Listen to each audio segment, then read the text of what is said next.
The life review no one prepares you for. Thousands of near-death experiences across cultures, religions, and countries to describe something astonishingly similar. A moment where they relive their life, not from their perspective alone, but through the emotional reality of every person they ever touched. Not judgment in the religious sense. Resonance. You do not simply remember what you did. You feel what your presence did to others. The encouragement you gave someone during a moment they almost gave up. The silence that wounded someone more deeply than you realized. The love you withheld. The kindness you almost didn't offer. The random moment that changed a stranger forever without you even knowing. Many describe it as instantaneous or eternal at the same time. A living field of feeling. And what fascinates me most is this. So many who return say the same thing. The things we obsess over here barely mattered there. Status, titles, arguments, appearance, winning, being right, accumulating.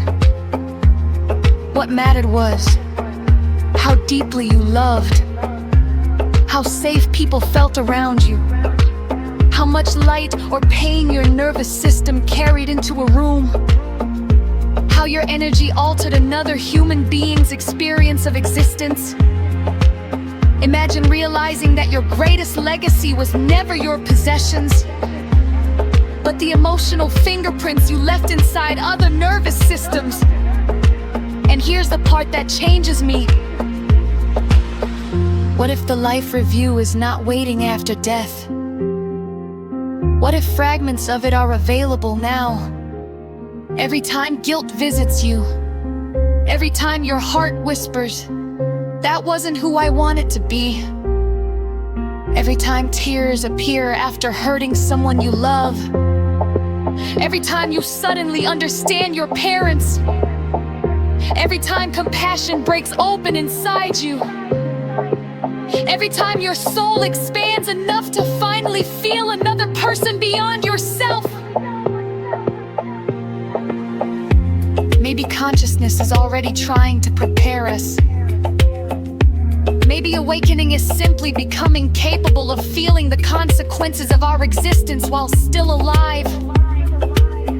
Because if you truly knew, not intellectually, but viscerally, that every word echoes inside another human being, would you speak differently?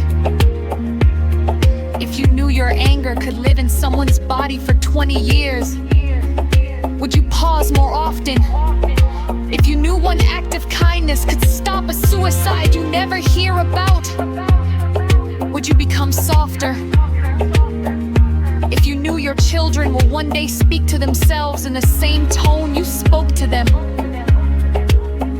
would you choose different language? If you knew strangers carry invisible wars behind their eyes, would you become gentler with humanity? The terrifying thing about consciousness is this: nothing disappears.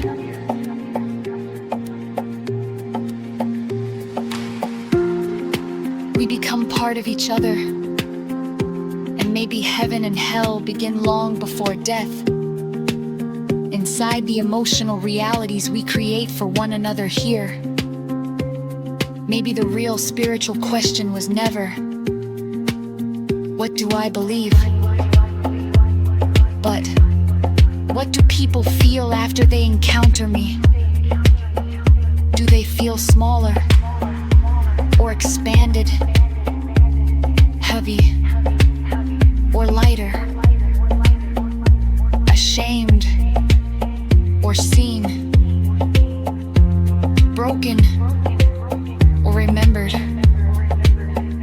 Because one day, if these thousands of testimonies hold even a fragment of truth. We may not meet a God asking what we achieved. We may meet the living echo of everything we made others feel. And suddenly humanity itself becomes sacred. Not because we are perfect, but because we are constantly imprinting eternity into one another. And that is how I want to impact this world. I want to love everyone and everything so deeply that love is no longer just something I speak about, but something I become. Not perform, not preach, not prove, embody. To leave people softer than I found them. To make the room feel safer when I enter. To remind even one soul that they are not alone here. Because maybe the highest life review is not seeing how impressive we were, but discovering how much love we allowed to pass through us. With love for those remembering themselves. Thank you for saying yes to life. Put your wings on. We are walking each other home.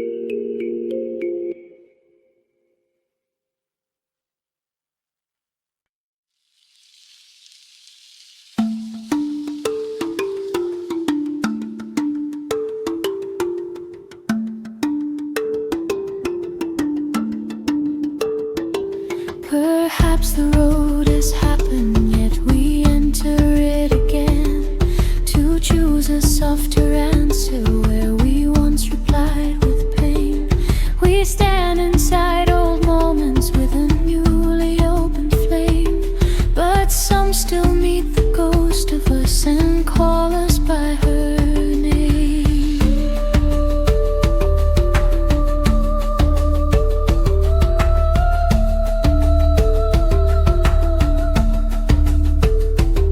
They hear the words we would have said before our hearts could see, and answer from a script that keeps them bound to memory. So when we speak with presence, they may turn away confused, for absent souls hear only what the timeline always used.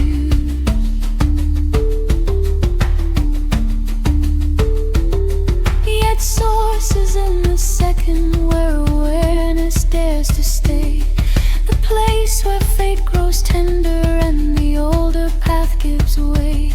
We cannot pull them with us through the doorway we have found. Some roots still need the darkness before they seek the ground.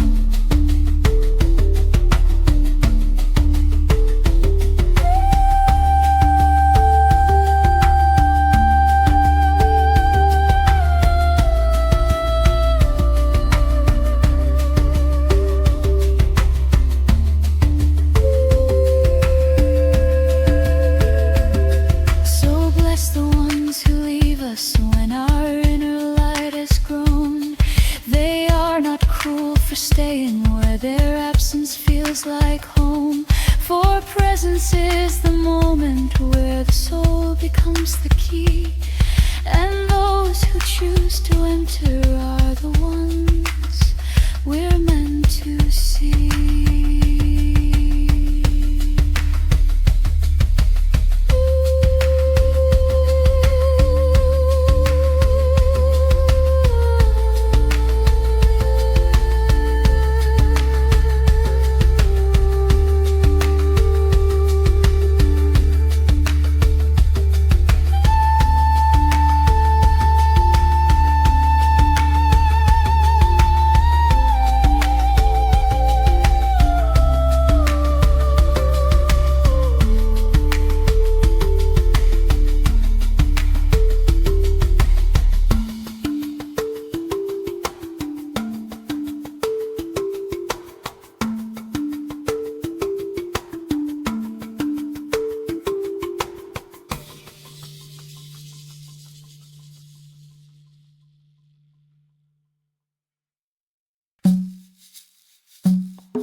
until individual man reaches the last order of the fourth degree of the lodge. He is given a name according to the pleasure of parents or friends. That name invests him, becomes a part of him, and does its particular office in his evolution. When self-effort has brought him to the close of the fourth degree, and he becomes conscious of the great unity and his individual relation thereto, he comes into the new birth. He receives the new name, the name by which he will be thereafter known by all of the other component parts of the order. He is entering, but not by the associates he has passed in lower degrees. That name is his most sacred possession and must never be taken in vain, i.e., uselessly. It is first pronounced by the Hierophant of the order which he is entering, and has been in process of formation since the ego's first incarnation in human form, and is indicative of the qualities, talents that have reached their apogee, the greatest height attainable while the ego is enmeshed in physical substance. The number, color, and sound, the basic principles of each one of those qualities, spiritual forces, have been slowly changing their rates of vibration as form after form has evolved during the preceding cycles. Having reached their highest possible rate, they have created by means of such action the only name that could rightly interpret and indicate the personality to which it belongs. If parents fully understood the power of the influence which will be brought to bear both on character and tissue building by the constant repetition and association of any single word or name with a physical body, they would exercise more care in the selection of names for their children, while said parents would not be able to select the correct name for a highly evolved child. According to the method of the initiates, they could select names that would be indicative of high and noble attributes of other expressions of life. Thereby, they could bring the corresponding influence to bear on the evolution of their children, instead of, as is so frequently the case, loading them up with the weight of meaningless, characterless, or inappropriate bunches of letters, which will be detrimental instead of helpful. The importance of names is indicated in many passages of the Bible. Jehovah forbade the taking of his name in vain.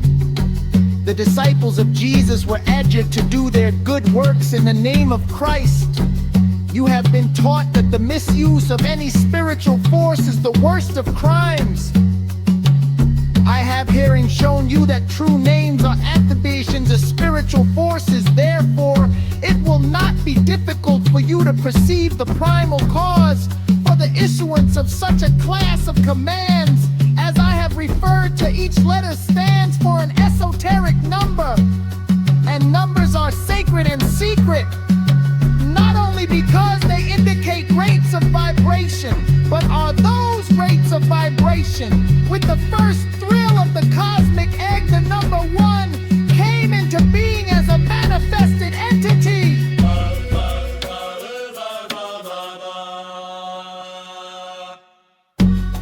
Man has exhausted every method, every plan known to him save one, of making the world a fit habitation for an immortal soul. And that is the plan of non-resistance.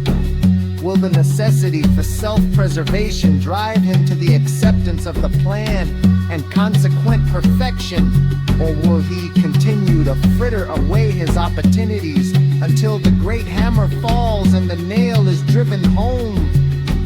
Will torture of mind and body, loss and despair eventually turn him to a full investigation of that plan, that he may thereby learn that non-resistance is the positive aspect of resistance, and being the positive must be the good,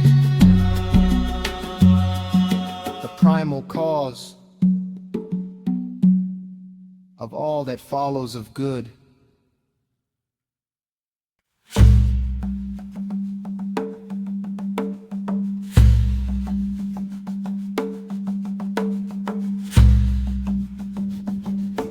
Sex is the microcosm of the universe's eternal dance of creation. It is the Big Bang within two bodies, the merging of stars, the birth of galaxies. When two souls choose each other in full presence, their energy fields entwine beyond the physical auric layers blend. Past lives surface, future potentials crystallize. At its highest, love-making is prayer without words. It is two beings becoming one with the source. The womb is the void of pure potential. The phallus is the spark of divine will. Their union echoes the goddess and God creating worlds. In that moment, you are not just making love. You are participating in the ongoing act of cosmic genesis. Be mindful whose energy you absorb. A partner carrying dense emotions or fragmented consciousness can leave imprints that take lifetimes to clear. But a partner aligned with light, truth, and love can recharge your entire being, heal ancestral lines, and activate dormant DNA codes. Sex can elevate your frequency to touch the angelic realms or lower it into shadow. It can open stargates within the body or close them. Choose consciously, move slowly, feel deeply. Let every climax be an offering to the divine. In the sacred exchange, you remember who you truly are. Eternal beings of light, momentarily housed in flesh, using the most powerful creative force in existence to return home to oneness.